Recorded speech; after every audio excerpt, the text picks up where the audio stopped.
PSC test. എൻ്റെ 20ാമത്തെ വയസ്സിൽ ഞാൻ എഴുതുന്ന 24ാമത്തെ ടെസ്റ്റാണ്.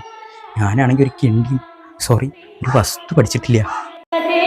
ഇപ്പോൾ കുറേ എണ്ണങ്ങളുണ്ട്. എന്താ എസ്തെറ്റിക്കോ ഏത്തിസ്റ്റോ ദൈവത്തിൽ വിശ്വാസമില്ല അത്രേ. പക്ഷെ ഞാനങ്ങനെയല്ല കേട്ടോ. താൻ പാതി ദൈവം പാതി എന്നാണല്ലോ. എൻ്റെ പാതി എനിക്കങ്ങോട്ട് ചെയ്യാൻ പറ്റിയില്ലെങ്കിലും എൻ്റെ പാതി അത് കൃത്യമായിട്ടത് ചെയ്യണം. അതിന് വേണ്ടിയിട്ടുള്ള എല്ലാ വഴിപാടുകളും നടന്നിട്ടുണ്ട്. കൂടുതൽ 101 ഉറുപ്പിക. ഇത് കൈക്കൂലിയായിട്ടൊന്നും കണ്ടോ. പിന്നെ നിൻ്റെ കാര്യങ്ങളൊക്കെ അങ്ങോട്ട് ഭംഗിയായിട്ട് പോകണ്ടേ, അതിനാ.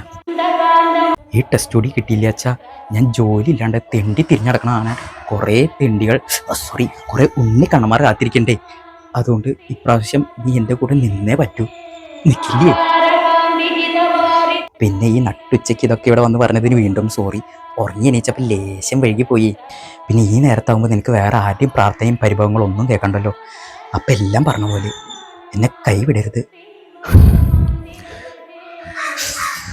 പിന്നെ ആ രക്തപുഷ്പാഞ്ജലി കുറച്ച് കാര്യമായിട്ടൊന്ന് നോക്കണേ. ഈ ഇടയായിട്ട് എന്താണെന്നറിയില്ല, ഭയങ്കര ക്ഷീണം, രക്തയോട്ടം കുറവാണെന്നോ. അപ്പം ശരി, ഞാൻ പോയിട്ട് വരാം. അമ്മേ ദേവി. ഹൈ, താനും എന്നെ പോലെ നട്ടുച്ചക്കന്നെ വന്നൂല്ലേ? പ്രാർത്ഥിച്ചോളൂ. ഇവിടെ അതൊന്നൊരു പ്രശ്നമില്ല. എൻ്റെ PSC ടെസ്റ്റിൻ്റെ കാര്യം എന്താ ഞാൻ ഇപ്പോഴും പറഞ്ഞോളൂ. വിളിച്ച വിളി കേൾക്കണ ദൈവാ.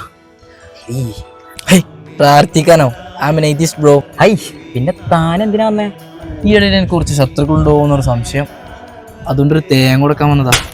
ഈ തേങ്ങ ഉടയുമ്പോൾ അമ്മമാരെ തലപൊട്ടി തെറിക്കും. അപ്പോൾ ശരി.